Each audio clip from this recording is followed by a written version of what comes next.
Guys, பொதுவாக இந்த auto drivers வந்து நைட் டைமில் ட்ராவல் பண்ணுவாங்க பார்த்தீங்களா? நம்ம என்னைக்காவது வெளியூருக்கு வந்து அன்டைமில் போய் இறங்குவோம், 2 மணி 3 மணி 4 மணி. அந்த நேரத்துலையும் வந்து பஸ் ஸ்டாண்டில் சில ஆட்டோ டிரைவர்ஸ் வந்து நம்மகிட்ட கேட்பாங்க எங்கே போகணும் அப்படின்னு சொல்லி. ஏன்னா அந்த நேரத்தில் வந்து கொஞ்சம் சவாரி கிடச்சிதுன்னா அவங்களும் கொஞ்சம் ரேட் கொஞ்சம் அதிகமாகவும் வச்சு அந்த ரைடை வந்து அக்செப்ட் பண்ணுவாங்க. நீங்களும் வேறு வழி இல்லாமல் நம்ம வந்து அதை ஏற்றுக்குவோம். கரெக்டுங்களா? ஸோ இந்த மாதிரி அந்த மிட் நைட் ரைடை வந்து விரும்பி அந்த நேரத்தில் கொஞ்சம் நல்லா ஏர்ன் பண்ணலான்னு சொல்லிட்டு நம்மளுடைய சப்ஸ்கிரைபர் ஒருத்தர் ஒரு முயற்சி எடுத்திருக்காரு 7 வருஷத்துக்கு முன்னாடி. அதனால் அவரை அனுபவித்த ஒரு மறக்க முடியாத ஒரு திகில் அனுபவத்தை தான் இந்த வீடியோவை நம்மகிட்ட ஷேர் பண்ணியிருக்காரு. இந்த வீடியோவை பார்க்கக்கூடிய யாராக இருந்தாலும் சரி, ஆனால் ஆட்டோ டிரைவர்ஸ் கண்டிப்பாக இந்த வீடியோவை பார்த்தாங்க அப்படின்னா அந்த மிட் நைட் ட்ராவலே வந்து அவாய்ட் பண்ணிடுவாங்க. அந்தளவுக்கு அதிபயங்கரமான ஒரு எக்ஸ்பீரியன்ஸை வந்து நமக்கு ஷேர் பண்ணியிருக்காங்க. இந்த மாதிரி ரியல் லைஃப் இன்சிடென்ட்ஸ் உங்கள் லைஃப்லேயும் நடந்திருக்கு, நம்ம சேனலில் ஷேர் பண்ணணும்னு நினச்சிங்கன்னா fayaztamil@gmail.com நம்மளுடைய அஃபிஷியல் மெயில் ஐடிக்கு வாய்ஸ் நோட்டாவோ இல்லை ரிட்டன் ஃபார்மேட்டாவோ நீங்கள் அனுப்புனீங்கன்னா அடுத்து வரக்கூடிய அப்கமிங் வீடியோஸில் உங்கள் இன்சிடென்ட் நான் வந்து போஸ்ட் பண்ணுறேன். இப்போ வாங்க இந்த இன்சிடெண்ட்டை பார்க்கலாம்.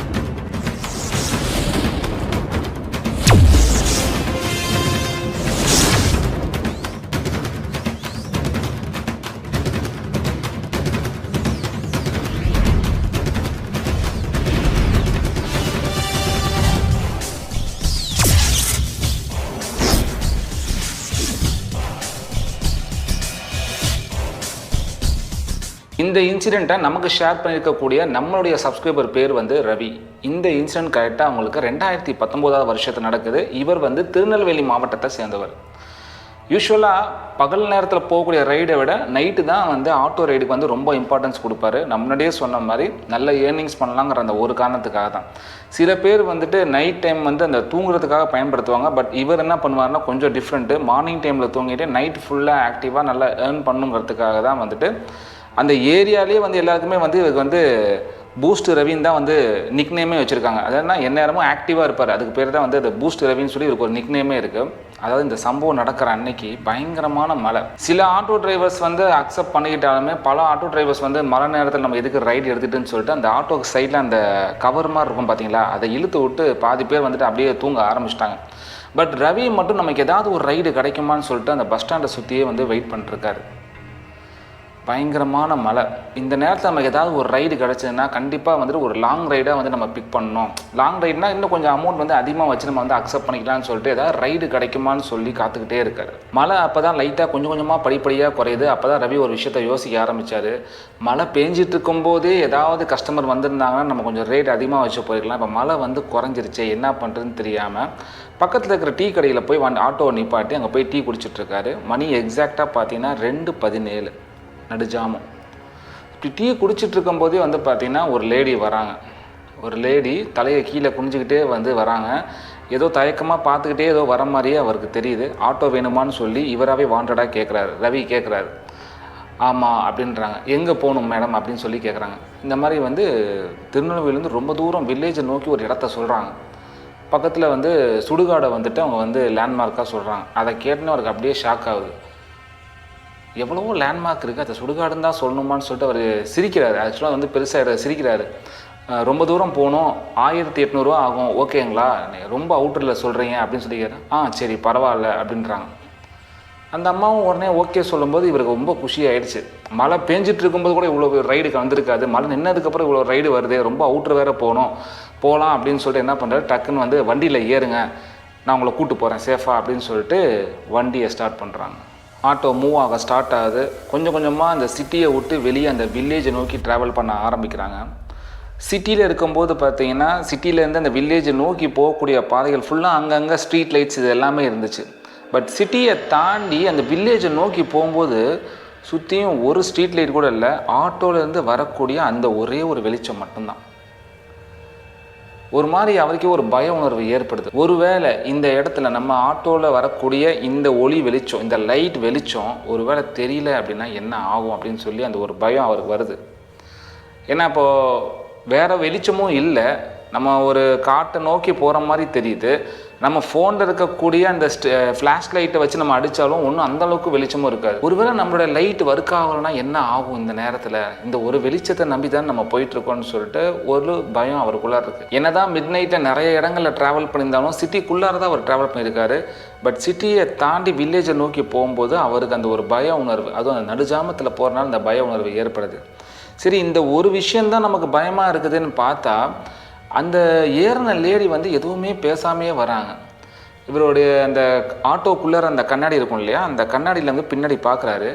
இந்த பொண்ணு வண்டியில் வந்துட்டு ஏறுறதுக்கு முன்னாடி எப்படி கீழே குனிஞ்ச நிலையிலே இந்த இடத்துக்கு போகணும், ஆட்டோ வருமானு கேட்கும்போது அவங்க சொன்னாங்களோ அதே மாதிரி கீழே குனிஞ்ச வாக்கிலே இருக்கிறாங்க. அந்த இடம் ஃபுல்லாக ஒரு சில்னஸ்ஸாக இருக்குது.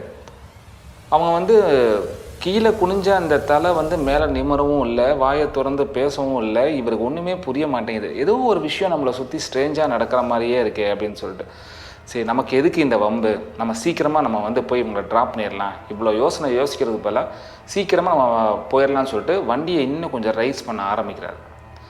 அப்படி ஒரு வண்டியை ரைஸ் பண்ணி போகும்போது அந்த லேடி ஒரு வார்த்தை சொல்கிறாங்க, ஆனால் ஸ்பீடாக போகாதீங்க, மெதுவாக போங்க, இப்படி ஸ்பீடாக போனதுனால தான் அன்னைக்கு நான் இறந்தேன் அப்படின்றாங்க. இதை கேட்ட உடனே அவர் ரவிக்கு அப்படியே பயங்கரமான ஒரு ஜர்க் ஆகிடுச்சு. அப்படியே ரவி அந்த ஆட்டோவை ஓட்டிக்கிட்டே பின்னாடி திரும்பி அந்த பொண்ணோடைய முகத்தை பார்க்குறாரு. கீழே குனிஞ்சிட்டு இருந்த அந்த பொண்ணோடைய முகம் லைட்டாக அப்படியே இப்போ மேலே பார்க்க ஆரம்பிக்கிறாங்க. மூஞ்சி ஃபுல்லாக ஒரு மாதிரி ரத்த காயங்களோடு இருக்குது. அதை பார்த்தோன்னே அவர் இன்னும் பயமாக நடுங்க ஆரம்பிக்கிறாரு. டக்குன்னு அந்த ஆட்டோவை வந்து பிரேக் அடிக்க பார்க்குறாரு, பிரேக் ஒழுகலை. ஆட்டோ அதே ஸ்பீடில் வேகமாக போகுது. அவருடைய கட்டுப்பாடு இல்லாமையே, ஆக்சிலேட்டர் முறுக்காமையே அந்த ஆட்டோ வேகமாக ஒரு இடத்த நோக்கி போகுது. இவங்க சொன்ன அந்த வில்லேஜ் கிட்ட போனோடனே வில்லேஜை நோக்கி போகாமல் இந்த வில்லேஜுக்கு ஆப்போசிட் சைடில் ஒரு கட்டுமான பணி நடந்துட்டு இருக்கக்கூடிய ஒரு பாலத்தை நோக்கி போகுது. அந்த பாலத்தில் வந்து பார்த்திங்கன்னா ஏதோ பழுதடைஞ்சிருக்குன்னு சொல்லிட்டு அந்த பாலத்தை வந்து ரீகன்ஸ்ட்ரக்ஷன் பண்ணிகிட்டு இருக்காங்க. அதனால் அந்த ரோடை வந்து பிளாக் பண்ணியிருக்காங்க. அந்த பிளாக் பண்ணுறதுக்கு அந்த சைடில் அந்த இது வச்சுருப்பாங்க இல்லையா, அந்த நீங்கள் நிறைய இடத்துல பார்த்துருந்தீங்கன்னா தெரியும், இந்த டோன்ட் கிராஸ் திஸ் லைன் அப்படின்னு சொல்லிட்டு ஒரு எல்லோ கலர் போர்டு மாதிரி இருக்கும். இந்த பக்கம் ஏதோ வாகனங்கள் உள்ளார போகக்கூடாதுன்னு சொல்லிட்டு ஆட்டோ வேகமாக அதை நோக்கி போகுது. அதுக்கு பேர் என்ன சொல்லுவாங்கன்னு தெரியல, 2 இது இப்படி இருக்கும். அதை அப்படியே உடச்சிக்கிட்டு அந்த ஆட்டோ வேகமாக அந்த பாலத்து மேலே ஏறுது. அப்படியே பயந்து நடுங்கிறாரு அவர். தன்னை சுற்றி என்ன நடக்குதுன்னே தெரில. ஆட்டோவுடைய அந்த ஃப்ரண்ட் சைடில் அந்த கண்ணாடி இருக்குது இல்லையா, அந்த கண்ணாடி ஃபுல்லாக பனியில் சூழ்ந்து போகுது. ஸோ இவர் வந்து கண்ணாடியில் அவர் பார்க்கல, இப்படி லைட்டாக இப்படி எட்டி வெளியே பார்க்குறாரு. அப்போ தான் அவருக்கு தெரியுது இந்த பாலத்தை நோக்கி போகுது, பாலத்தில் ஏதோ வேலை நடந்துகிட்ருக்குது. அதுக்கு மேலே பாலத்தில் வந்து இந்த ரோடு இருக்கா இல்லை முடிஞ்சிருச்சா ஒன்றுமே அவருக்கு தெரியல. ஆனால் சில வருஷங்களுக்கு முன்னாடி இந்த பாலம் ஆக்டிவாக இருந்துச்சு, அது மட்டும் அவருக்கு நல்லா தெரியும். வேகமாக போயிட்டு திடீர்னு அந்த இடத்துல வந்து பார்த்தீங்கன்னா ஆட்டோ தானாக நிற்கிது. கதறாரு, ஹெல்ப்புக்கு கூப்பிட்றதுக்கு கூட ஆள் யாருமே இல்லை. இவர் என்ன பண்ணுறதுனே ஒன்றும் புரியல.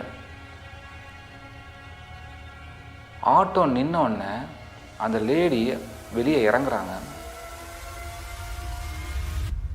எந்த விதமான பதட்டமும் இல்லாமல் அப்படியே மெதுவாக அந்த லேடியை இந்த டிரைவர் ரவி பார்க்குறாரு. இங்கே தான் நான் இறந்து போனேன் அப்படின்றாங்க.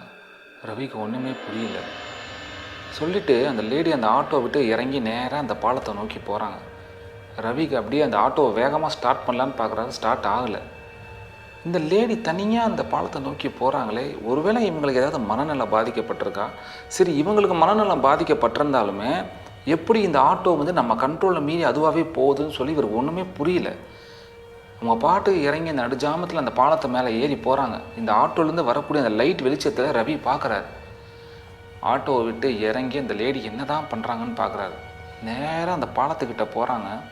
பாலத்துடைய நடுப்பகுதிக்கு போகிறாங்க. திடீர்னு ஆப்போசிட்லேருந்து ஒரு லாரி வேகமாக வந்து அவங்கள இடித்து தள்ளுது. அப்படியே பயத்தில் கத்தி நடுங்கிறாரு. இவருக்கு ஒன்றுமே புரியல. இந்த பாலம் வந்து ஆக்டிவாக இல்லை, இந்த பக்கமும் ரோடு பிளாக்காக இருக்குது, அந்த பக்கமும் ரோடு பிளாக்காக இருக்குது, எப்படி இப்போ லாரி வந்துச்சு? இவருக்கு ஒன்றுமே புரிய மாட்டேங்குது. வேகமாக ஓடி போகிறாரு. அவங்க எங்கே இடித்து இறந்தாங்களோ வேகமாக ஓடி போகிறார். லாரி இடிச்சுட்டு அது பாட்டுக்கு லாரி வேகமாக போகுது. இவருக்கு இப்போ லாரியை பார்க்குறதா இல்லை இந்த லேடியை பார்க்குறதா ஒன்றுமே புரியல. வேகமாக அந்த லேடி இறந்து போன இடத்துக்கு வேகமாக போகிறாரு. போய் பார்த்தா அந்த லேடியோடைய அந்த பாடியும் அங்கே இல்லை. திரும்பி பார்க்குறாரு, அந்த லாரியும் அங்கே இல்லை. என்னடா நடக்குது இங்கேன்னு சொல்லி அவருக்கு ஒன்றுமே புரியல. கிட்ட போயிட்டு அந்த லேடி இறந்த இடத்துக்கு பக்கத்துலேயே ஒரு போஸ்டர் இருக்குது. அந்த போஸ்டரை பார்க்குறாரு. இறந்து போன அந்த லேடியோடைய ஃபோட்டோவை போட்டு இந்த மாதிரி இவங்களுடைய பேர் மீனா கண்ணீர் அஞ்சலின்னு சொல்லி அதில் போட்டிருக்கு. இறந்து போன வருஷமும் அதில் போட்டிருக்கு. இவருக்கு ஒன்றுமே புரியல. டக்குன்னு திரும்பி பார்க்குறாரு. அவருடைய ஆட்டோ ஆட்டோமேட்டிக்காக ஸ்டார்ட் ஆகி நேராக ரிவர்ஸில், அதாவது ஆட்டோ வந்து ரிவர்ஸில் அவர் எந்த பாதையை நோக்கி போகணுமோ அந்த பாதையை நோக்கி அந்த ஆட்டோ ஆட்டோமேட்டிக்காக ஸ்டார்ட் ஆகி ரெடியாக இருக்குது. இவருக்கு ஒன்றுமே புரியல. அவர் வேகமாக மறுபடியும் ஒரு ஆட்டோ கிட்டே போகிறாரு. ஆட்டோ கிட்டே போயிட்டு அந்த ஆட்டோவில் வந்து ஏறலாமா வேணாமான்னு யோசிக்கிறார். ஏன்னா ஆட்டோ அதுவாகவே ஆன் ஆகி நிற்கிது. அவர் பயத்துலேயே இருக்காரு. அவர் அங்கேருந்து கிளம்பவே இல்லை. திடீர்னு கொஞ்ச நேரத்தில் அந்த ஆட்டோ ஆட்டோமேட்டிக்காக ஆஃப் ஆகுது. ஏன்னா இவர் என்ன தெரிஞ்சுக்கணும்னு நினச்சாரோ அதை வந்து தெரிஞ்சுக்கிட்டார். ஸோ இப்போ இவர் இங்கேருந்து கிளம்பலாம். ஆட்டோ ஆஃப் ஆயிடுச்சு. மறுபடியும் இவர் ஆட்டோவில் ஏறுறாரு. நார்மலாக இவர் அப்போ ஆட்டோவை ஸ்டார்ட் பண்ணுறாரு. ஸ்டார்ட் பண்ணோடனே அந்த ஆட்டோ ஆட்டோமேட்டிக்காக ஆன் ஆகுது. இப்போ எந்த விதமான கன்ஃபியூஷனும் இல்லை, எந்த விதமான பதட்டமும் இல்லை. எங்கேருந்து வந்தாரோ அதை நோக்கி அப்படியே போகிறார். திடீர்னு அவர் பாக்கெட்டில் எதுமோ இருக்கிற மாதிரியே இருந்துச்சு. என்னன்னு பார்த்தா இந்த ட்ரிப்புக்கு வந்து அவர் 1800 ரூபா பேசியிருந்தார் இல்லையா, அந்த காசும் அவருடைய பாக்கெட்டில் இருக்குது. என்னடா நடக்குது இங்கே, ஒன்றுமே புரியல அப்படின்னு சொல்லிட்டு ஆட்டோவை வேக வேகமாக நோக்கி போகிறார். திடீர்னு பார்த்தா இவர் போக போக போக போக அந்த லாரி வந்து இடிச்சுதுன்னு நான் சொன்னேன் இல்லையா, அந்த லாரி வந்து இப்போது சைடில் இவருடைய ஆட்டோவை வந்து சைடு போட்டு போகுது. போகும்போது அந்த சைடில் போகும்போது அந்த யார் உட்காந்துருக்காங்கன்னு வந்து பார்ப்பாங்க இல்லையா, நமக்கு தெரியும் இல்லையா ஓட்டுறவங்களுக்கு. இப்படி பார்க்குறாரு. இறந்து போன லேடி இவங்க ஆட்டோவில் வந்து ஏறினாங்கன்னு நான் சொன்னேன் இல்லையா, அப்படியே இரத்த காயங்களோட இவரை பார்த்து சிரிச்சுக்கிட்டே அப்படியே சைடு போட்டு போகிறாங்க. இதை அப்படியே அவர் ரவி பார்க்குறாரு. பயங்கரமாக கத்துறாரு. டக்குன்னு எந்திரிக்கிறாரு. இந்த சம்பவங்கள் எல்லாமே அவருக்கு கனவாக வருது. ஸ்டார்டிங்கில் வந்துட்டு பயங்கரமான மழை பெய்யுது. அந்த ஆட்டோவுக்கு சைடில் இருக்க அந்த ஷட்டரை இறக்கி விட்டு எல்லா ஆட்டோ டிரைவரும் தூங்குறாங்கன்னு நான் சொன்னேன் இல்லையா, அதே மாதிரியே ரவி தூங்கியிருக்காரு. தூங்கும்போது இந்த கனவுகள் எல்லாமே அவருக்கு வந்திருக்கு. ஸோ அந்த லேடி வந்ததுலேருந்து இப்போ இந்த லாரி சைடு போட்டதுலேருந்து இது எல்லாமே ரவிக்கு வந்த ஒரு கனவு.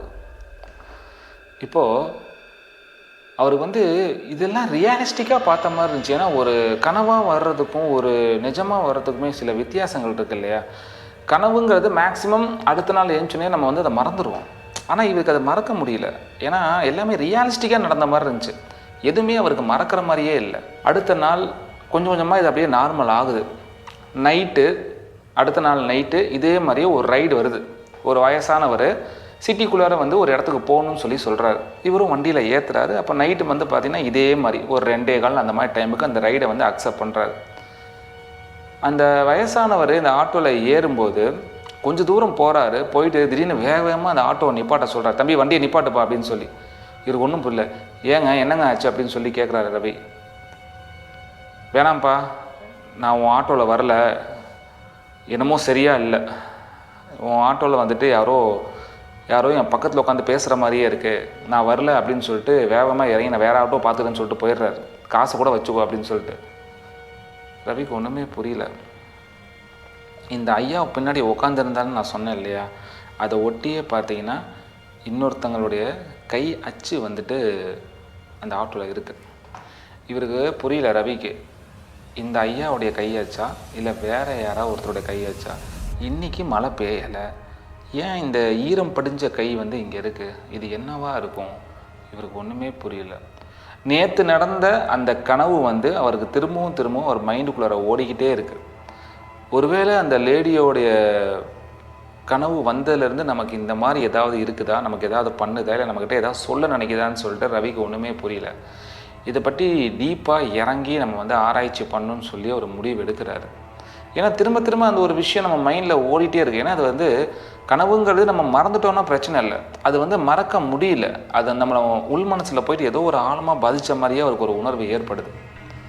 ஸோ இதை பற்றி டீப்பாக விசாரிக்கணும்னு சொல்லிட்டு அவர் முடிவு பண்ணுறாரு.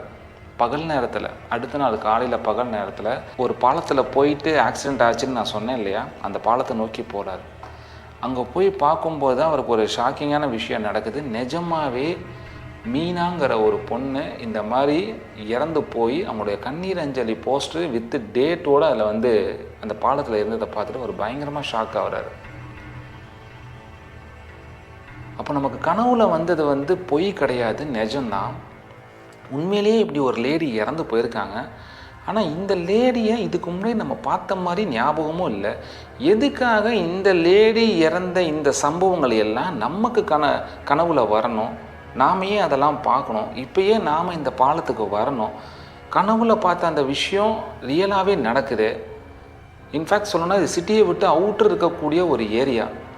இவ்வளோ தூரம் வந்து நம்ம இதை பார்க்கணுன்னு ஒன்றும் அவசியமும் இல்லையே. இவருக்கு ஒன்றுமே புரிய மாட்டேங்குது.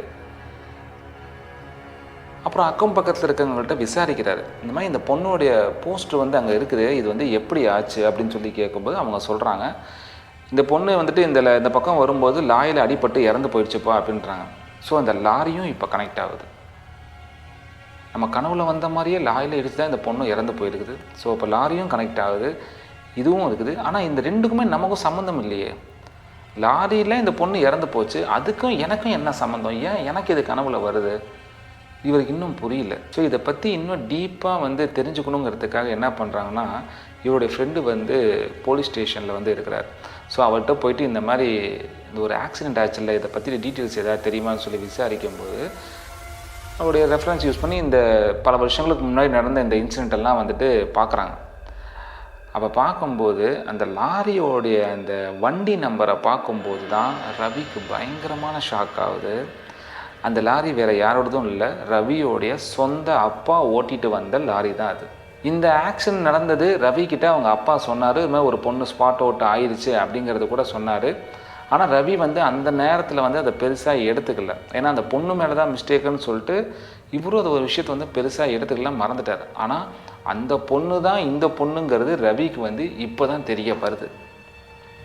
இந்த சம்பவம் நடந்த அடுத்து சில மாதங்கள்லேயே அவங்க அப்பாவும் வந்து பார்த்தீங்கன்னா எந்தவித ரீசனுமே இல்லாமல் திடீர்னு பார்த்தீங்கன்னா நல்லா இருந்த மனுஷனை திடீர்னு ஹார்ட் அட்டாக் வந்து உடனே ஸ்பாட் அவுட் ஆகிட்டார். ஸோ ரவிக்கு வந்து இப்போ ஒரு விஷயம் வந்துட்டு புரிய ஆரம்பிக்குது.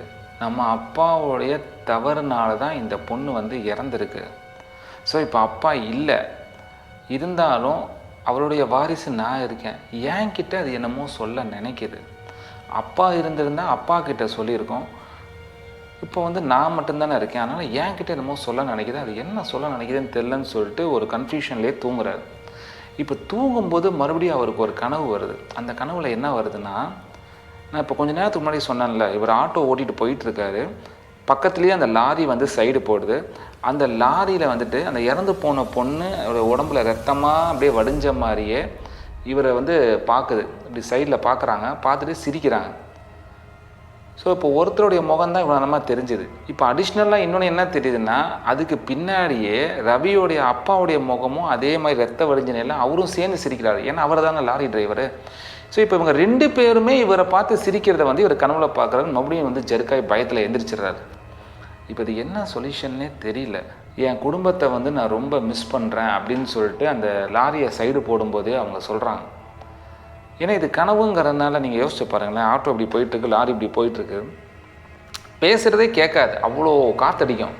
ஆனால் இந்த கனவுல கூட இவங்க என்ன பேசுகிறாங்கிறது இவங்க வேற ஈஸியாக வந்து புரிஞ்சுக்க முடியுது.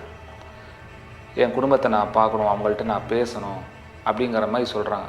இதை பார்த்தோன்னே இதை கேட்டோடனே மறுபடியும் அவர் வந்து ஜெர்க்காய் எந்திரிக்கிறார். ஸோ மறுபடியும் தேடி கண்டுபிடிச்சி இந்த மீனாவோடைய வீட்டை வந்து இவர் கண்டுபிடிச்சி ரவி போகிறார். போய் அவங்க அம்மாக்கிட்ட வந்து இந்த மாதிரி உங்கள் பொண்ணு வந்து எப்படி இறந்தாங்க அப்படின்னு சொல்லி கேட்கும்போது அவங்க அம்மா இந்த விஷயங்கள் எல்லாத்தையும் சொல்கிறாங்க. லாரியில் இடிச்சு தான்ப்பா என் பொண்ணு இறந்து போனா, நீ யாருப்பா, உனக்கு எப்படிப்பா இதெல்லாம் தெரியும் சொல்லி கேட்கும்போது, நான் மீனா வந்து முன்னாடி நான் வேலை செஞ்சப்போ எனக்கு வந்து அவங்க பழக்கம், இப்போ தான் அந்த விஷயத்தை நான் கேள்விப்படுறேன், எனக்கு வீடும் தெரியல, அதான் நான் வந்தேன்னு சொன்னேன்னு மீனாவுடைய சின்ன வயசு ஃபோட்டோவை வந்து அவங்க அம்மா காட்டுறாங்க.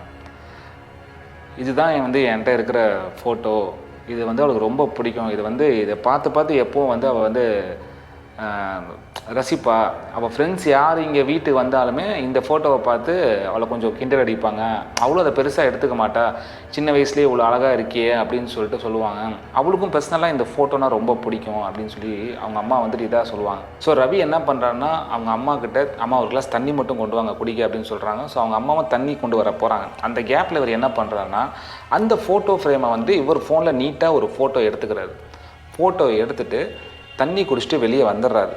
வெளியே வந்ததுக்கப்புறம் அந்த ஃபோட்டோ ஃப்ரேமை வந்துட்டு இவர் போய் ஒரு ஸ்டூடியோவில் கொடுத்து அந்த படத்தை நீட்டாக ஒரு பெரிய சைஸ் ஃப்ரேம் பண்ணி இந்த மாதிரி மறைவுன்னு போட்டு அந்த ஒரு இறந்து போன டேட்டையும் அதில் மென்ஷன் பண்ணி அதை ஒரு பெருசாக ஃப்ரேம் பண்ணி அவங்க அம்மா காமிச்சது ஒரு சின்ன சைஸ் ஃபோட்டோ. இவர் வந்து அந்த ஃபோட்டோவை என்லார்ஜ் பண்ணி பெரிய சைஸ் ஃபோட்டோவாக ஃப்ரேம் பண்ணி அதே மாதிரி அதே நாள் நைட்டு 2:15 மணிக்கு அந்த பாலத்துக்கிட்ட போயிட்டு அந்த ஃபோட்டோவை வச்சு அந்த ஃபோட்டோவை பக்கத்துலேயே ஒரு கேண்டிலை ஏற்றி இந்த மாதிரி உங்களுடைய சாவுக்கு வந்து காரணம் தெரிஞ்சோ தெரியாமலையோ எங்கள் அப்பா காரணமாக போயிட்டாரு.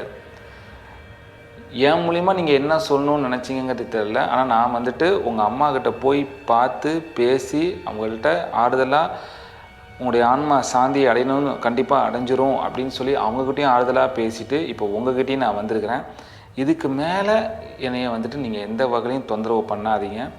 நீங்கள் ஏன் என் கனவுல வந்தீங்க, என்கிட்ட என்ன சொல்லணும்னு நினச்சிங்கிறது எனக்கு இப்போ புரிஞ்சுக்கிட்டேன். ஏன்னா எங்கள் அப்பா தான் இதுக்கு காரணம். அதனால் அவருடைய வாரிசாக இருக்கனால என்கிட்ட வந்துட்டு இந்த விஷயங்கள் எல்லாத்தையும் நீங்கள் தெரியப்படுத்துகிறீங்க. அதுக்கு நான் மன்னிப்பு கேட்டுக்கிறேன். இனிமேல் என்னையை பின்தொடராதீங்க. உங்கள் ஆன்மா சாந்தி அடையணுங்கிறதுக்காக தான் இந்த மெழுகுவர்த்தி ஏற்றுறேன். இது மூலியமாக என்னையை நீங்கள் இதுக்கு மேலே எதுவும் தண்டிக்காதீங்க. என்னையை எதுவும் வந்து பழித்தீக்கணுங்கிற எண்ணத்தில் என்னையோ என் குடும்பத்தையோ எந்த வகையிலையும் பாதிப்புக்கு உள்ளாகிற மாதிரி நீங்கள் காரணம் ஆகிடாதீங்கன்னு சொல்லி மனசார ப்ரே பண்ணிட்டு அங்கேருந்து கிளம்பி வரார். ஸோ இந்த ஒரு விஷயம் நடந்ததுக்கப்புறம் அந்த மாதிரி கனவுகளும் அவருக்கு வர்றதில்லை. அந்த மாதிரியான அந்த உருவங்களும் அவர் கனவுல அவர் பார்க்குறதில்ல. இதோட இந்த இன்சிடெண்ட்டை நமக்கு வந்து சொல்லி முடிக்கிறாரு. கைஸ், இந்த இன்சிடெண்ட்டை பற்றி நீங்கள் என்ன நினைக்கிறீங்க? இது உண்மையாக இருக்கும்னு நினைக்கிறீங்களா, இல்லை இது பொய்யாக இருக்கும்னு நினைக்கிறீங்களா, இல்லை இது கொஞ்சம் கற்பனையாக இருக்கிற மாதிரி இருக்கு அப்படின்னு நினைக்கிறீங்களா? எதுவாக இருந்தாலும் மறக்காமல் கமெண்ட்ஸில் சொல்லுங்கள். அண்ட் இந்த மாதிரி உங்கள் லைஃப்பில் ஏதாவது ரியல் லைஃப் இன்சிடென்ட்ஸ் நடந்திருந்தாலும் நம்ம சேனலில் ஷேர் பண்ணணும்னு நினச்சிங்கன்னா fayaztamilian@gmail.com நம்மளுடைய அஃபிஷியல் மெயில் ஐடிக்கு வாய்ஸ் நோட்டாவோ இல்லை ரிட்டன் ஃபார்மேட்டாவோ நீங்கள் அனுப்புங்க. அடுத்து வரக்கூடிய அப்கமிங் வீடியோஸில் கண்டிப்பாக அந்த இன்சிடென்ட் நான் வந்து போஸ்ட் பண்ணுறேன். அடுத்த வீடியோவில் சந்திப்போம். பாய்.